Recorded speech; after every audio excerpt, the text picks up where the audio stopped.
So on the contrary topic to everyone talking about what are the best buys for the bull run, I thought it would be a good time to make a video on possibly what you shouldn't buy for the bull run. And it's very important because you might have one or multiple of these altcoins lurking in your portfolio. And while it is just my opinion, I do think that it would be very wise to hear the video, listen to what these possible altcoins are and their issues, and then maybe take the right steps. Now, of course, I can't sit here and say make those changes. I'm not a financial advisor. Again, all these opinions are my own. It's just based off the research I'm about to show you now. So of course, before we jump into what these altcoins are specifically, you have to know why I'm saying these things. And this is the type of framework I'm going to present to you. Now, what I'm going to do is actually make this shit available for you guys. First links down below, because I thought to myself, why hold this framework to myself? This is much better off in your hands or people like you, because ultimately this is what's going to improve your research methodology, right? Everyone, at least the people I've spoken to so far in my audience, have a hard time navigating and finding altcoins because they just don't know where to start. And what's step A, what's step B, and then what's step Z all the way through. So this will hopefully provide that for you. I'm going to go over this simple structure and also a structure much more complicated. Actually, it's the structure I only give to my sort of students, my paid students, but I thought I'd better make it free for you guys because we are approaching on the bull run, and well, honestly, the more people that make it, the better, right? So let's dive into this exact framework. Now, if you are someone familiar with Tinder, well, I'm not. I've got a partner, but I saw on Reddit the other day that Tinder actually has this feature where it's got like this cool thing where you can see how many left swipes there are, right swipes there are, how many people that you had communication with, how many hookups, so on and so forth. And it went right down to the very end up to relationships, right? And so I took inspiration on that and I thought, how cool would this be for a way that we could analyze projects? So at the very top, left, right, left, right, left, right. So the first left is what we should always do first when we're researching altcoins, which is find what narrative that project's in. So if it's a bad narrative, we just exclude it. If it's a good narrative, well, we push it through to the next round, essentially, right? So of course, it's the methodology that I found from Tinder, but I think it does work quite well. So again, the structure to this is just pretty much yes, no, right? So a good narrative in this case will be something that is completely subjective to me. All right, everyone's got their own opinion on what they would rank individual narratives. Now, why is it important to look at narratives first? Well, narratives dictate where the money will flow, right? Typically in a season, we had a DeFi season, layer 1 season, layer 2 season, Oracle season, gaming season, so on and so forth. I've got videos I've made that track all this, and you can actually see how they correlate, and all those altcoins spike at the same time, different to Bitcoin and other altcoins, which is very interesting. So we have to kind of rate how explosive, how impactful that narrative will be at that point in time in the next bull run, right? So very subjective list because there's not a definitive answer to this, but a good narrative might also be a narrative you are very familiar with or one that has very few competitors, right? So I've ranked them here right from interoperability all the way down to the lowest: AR, VR, supply chain, IoT, gambling, security, so on and so forth, okay? So again, we rank this first. Is it in a good narrative? Now, as I mentioned over here, I believe a good narrative, in my opinion, is 6 and above, or one that you know very well, that you can pick altcoins out that definitely stand out, okay? Just because they're ranked low doesn't mean they're gonna not succeed, okay? Next thing we do is, of course, are we interested in that project to begin with? You have to ask yourself this question. And so if it's not interesting, you just put it away. Or that, that altcoin in particular, or that set of narratives as well, I could almost say in this case as well, right? So if it's interesting, this will help when researching with conviction as well. Because if you think about it, if you love your job, then you never really work a day in your life because you enjoy every second of it. Just like investing in research, right? You should go into altcoins or projects or companies that you actually have an interest in because, well, it makes life easier, right?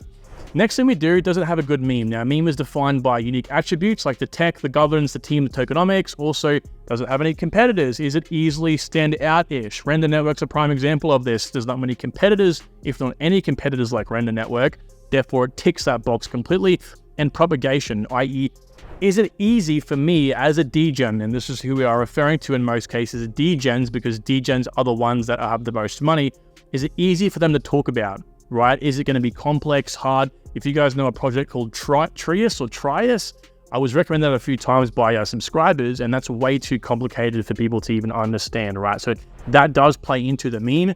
If it has a mediocre, middle, or bad meme, can it, in my opinion. Next, popular. Is it going to be popular or not? And what do I mean by popular? Well, popular is simply just these two things: Does it have any upcoming roadmap events that will help push it up, or any foreseeable, again, it's not confirmed, but foreseeable announcements from connections or partnerships? We can't, of course, know that for sure, but based on what the industry is in, based on previous news in the bear market, we can get a good idea, hey, there's likely going to be a good chance that something comes up. So again, roadmap events, particularly roadmap events that will get the wider community involved, not like cool little things that you geek out about that project. I'm talking about things that actually get a wide array of people. Oh my God, this is happening. This is amazing, right?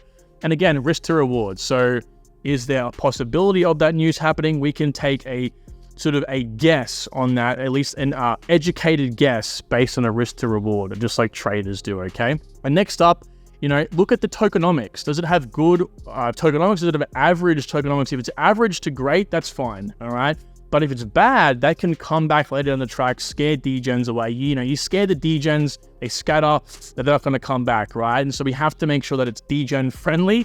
So we have to look at three different things: the distribution, the vesting, and inflation. So if you're unfamiliar with what these things are and how to look for these things, do it. It doesn't take long. It literally will take you one afternoon worth of research to get a conceptual understanding, and then maybe a couple more days, right? Two, 3 more hours to get a good understanding of how that all works.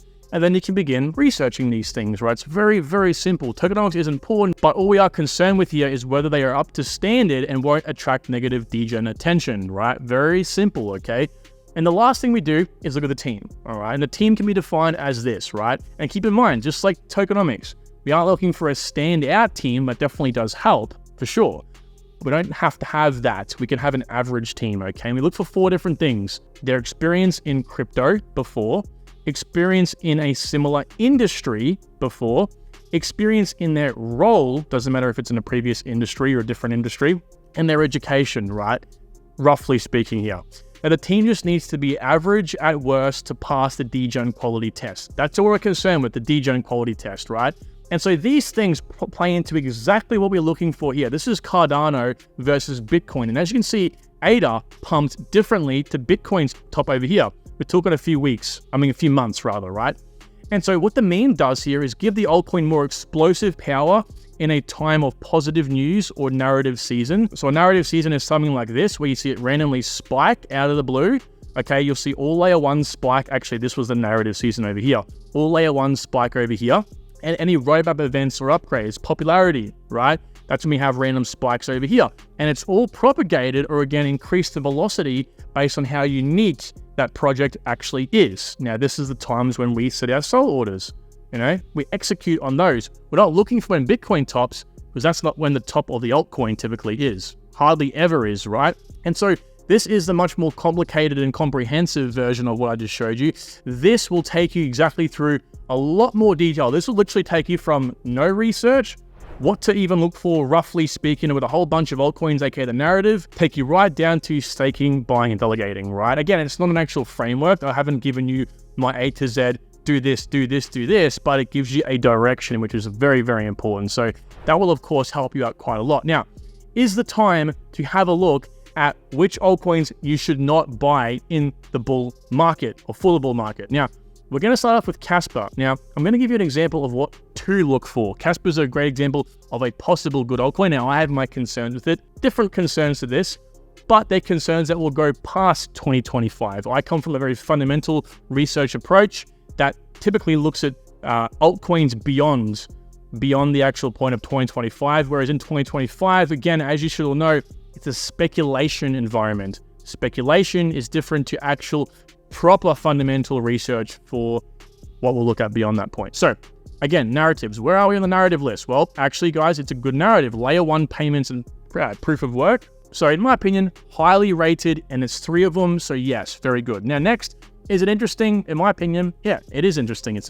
I like layer 1 projects.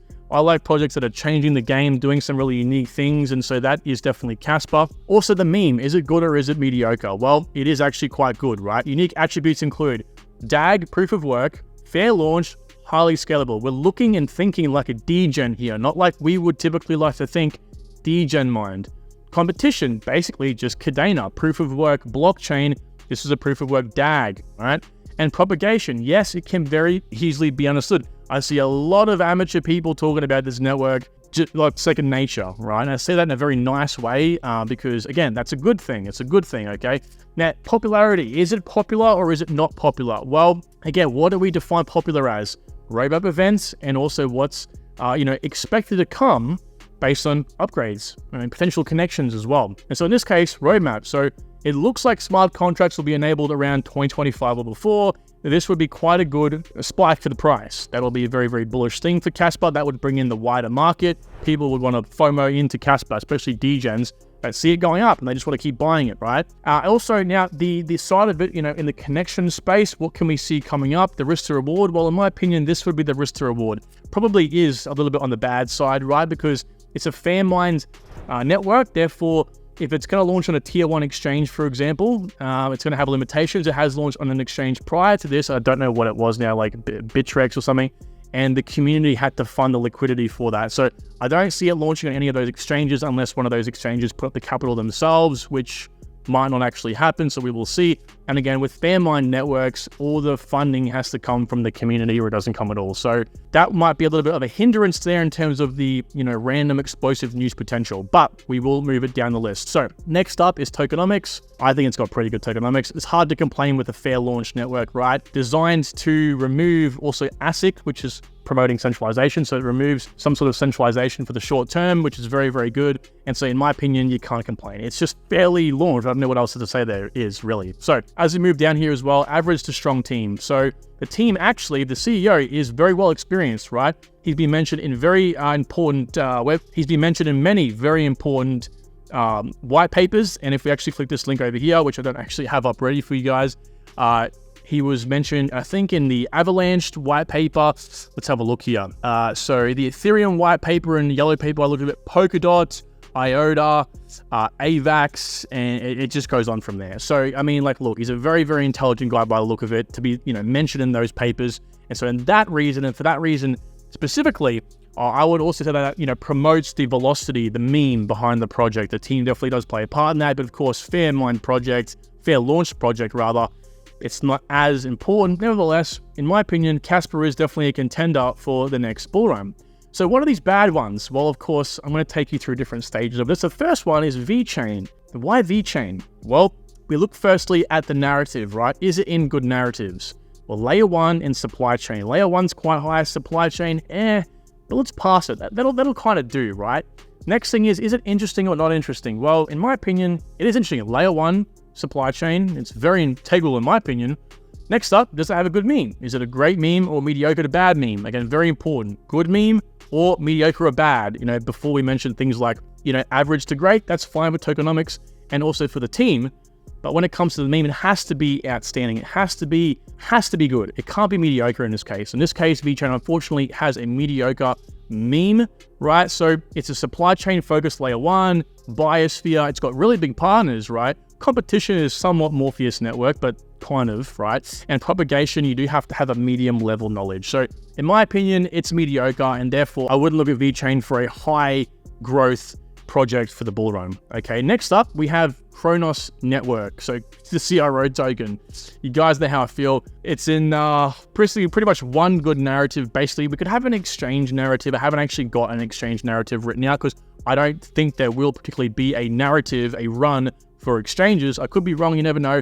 In my opinion, that in of itself is a pretty bad narrative. I wouldn't even bother putting it at anything else. I would just can it right there. Layer 1, is it really known for layer 1? Not really. So I wouldn't move it past that. Next up, we have MakerDAO, right? So is it in a good narrative? Well, guys, guess what? Unfortunately, just like VeChain, I had to make this one up because I just didn't want to do the same thing before and just not show it. If there was a rating for a DAO token, I would pretty much put it at a 0, but for this, I'm going to give it a 1 because obviously it'll still see somewhat demand. Guys, DAO Maker, I got a question about this the other day on the live stream. Should they buy the token? No. I mean, not financial advice, of course. It's a DAO token. It's for governance. I don't understand that, right? Bad narrative. Bad. So, of course, with that being said, I haven't gone through all the altcoins you shouldn't buy for the Bullrun because, of course, that'll take me hundreds of hours of research. But these are the ones based on that criteria that I would also rank in this category. Uniswap, ETH Classic, Wrapped BTC. Yes, I have to add Wrapped BTC. People do buy that still. Aave, ThorChain, because ThorChain is fundamentally being outcompeted. The meme of ThorChain doesn't stack up anywhere near to other competitors. In this case, like we see CCIP and other interoperability plays out there.